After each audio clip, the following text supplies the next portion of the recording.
Can we talk about the ending of the film?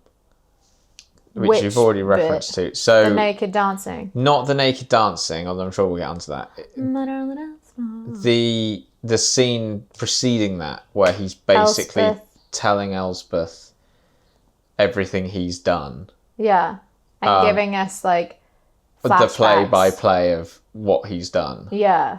Because that really, and still does, really pissed me off when I watched it.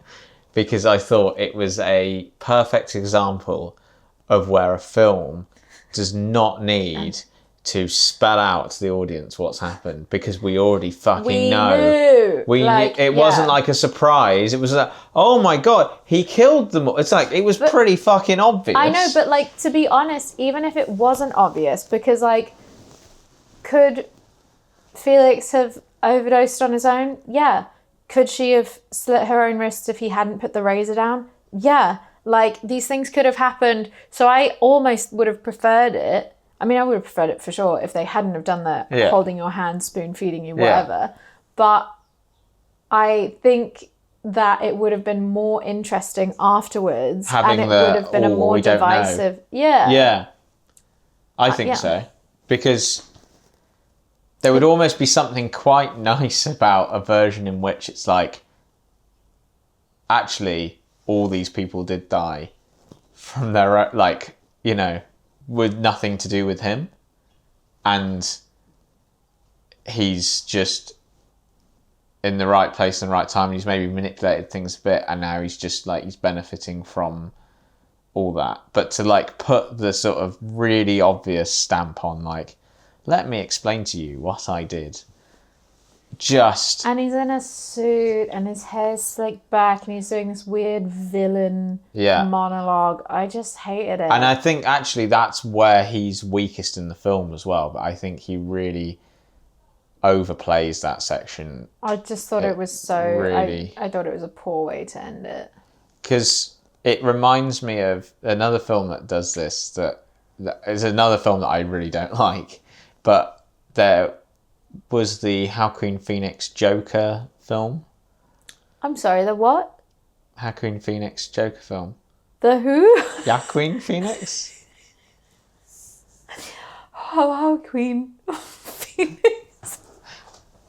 What? How's Joaquin. Joaquin. Anyway. The Joaquin Phoenix Joker film. That was great. I didn't watch it. I couldn't watch it. I was told not to. People were like, Elsa, you should not watch that film. I really didn't like it. Is it scary? It's depressing. It's not scary. It's a bit heavy, but it's boring. Well, I think is the problem. But anyway. Okay. But there's a.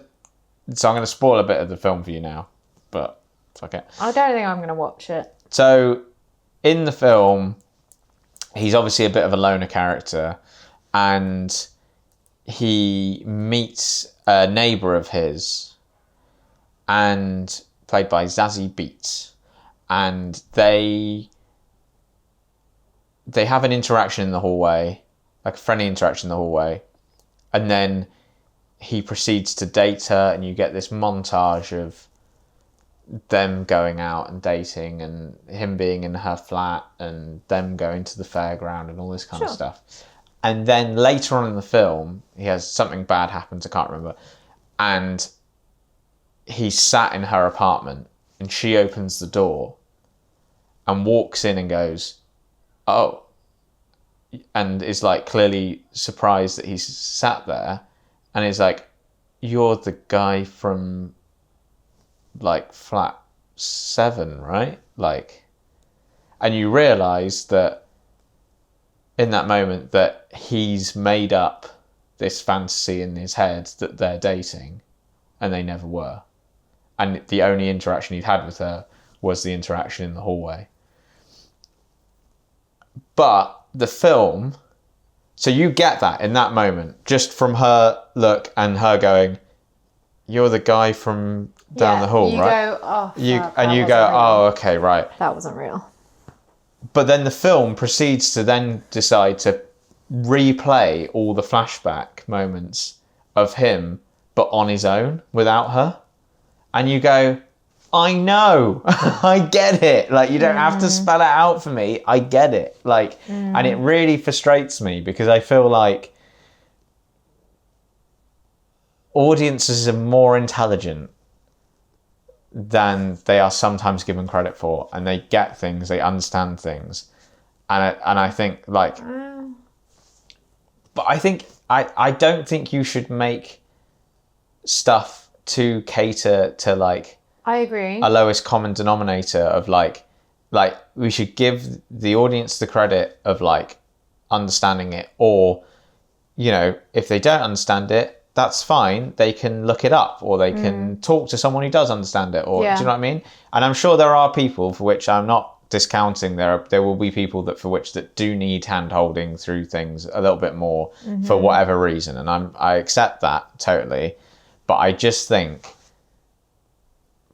for the, you know, I just think there are instances where, and types of films where like that is not necessary. And I think like Saltburn being a good example of like, we don't need this spelled out to us. And actually, like you said, it makes it less interesting now that you are spelling it out to us. And in the fashion that you are doing so as well. I agree. I think, how do I want to... I think if I were a director, and I know from my directors that I work with, I would not want to sacrifice my creative to make something more palatable for a greater variety of people. Yeah. Because I feel like your creative, your film that you're making is a bit of you. And for the people that get it and the people that love it, welcome. I'm really happy that you get to share in it with me. But for the people that don't, that's okay. Maybe it's not for you.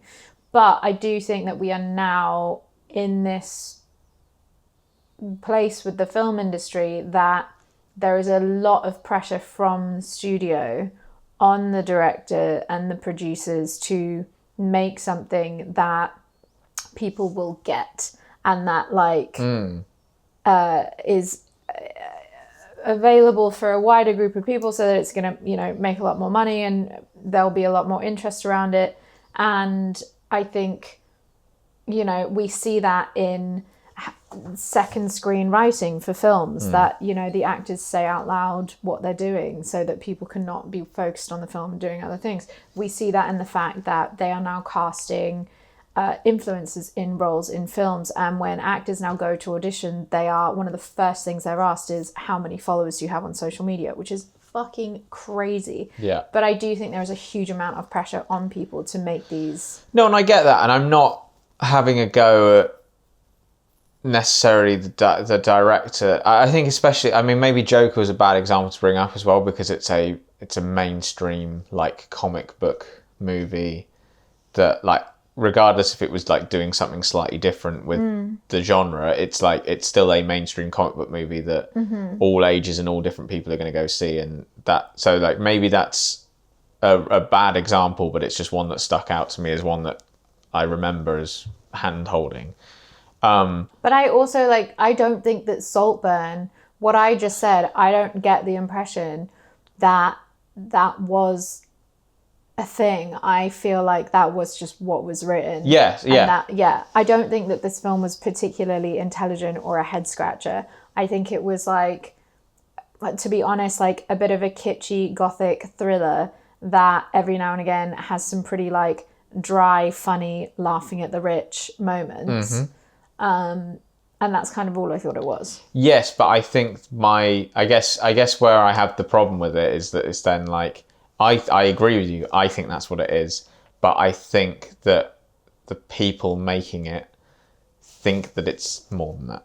And I've got no problem with you wanting to make a kitschy kind of gothic, you know, that kind of thing. I've got no problem with that. And if that was kind of the way it was presented by the sort of lead creatives of the film, I would go, yeah, well, it's, you know what it is, and that's fine. But I just feel like there's a sense of like, it's like I said earlier, like there seems to be a sense with both like Emerald Fennell and some of the cast, and then some of the people who really love the film, that it's much more than that, and there's a lot of deep meanings to it that maybe they do have, but it does not come across to me when I'm watching the film at all. Yeah. You know, maybe she did write it with a real sense of purpose and meaning and knowing what it is, but then in all the interviews I've listened of her, it doesn't feel like she can actually explain what it is that... Do you know what I mean?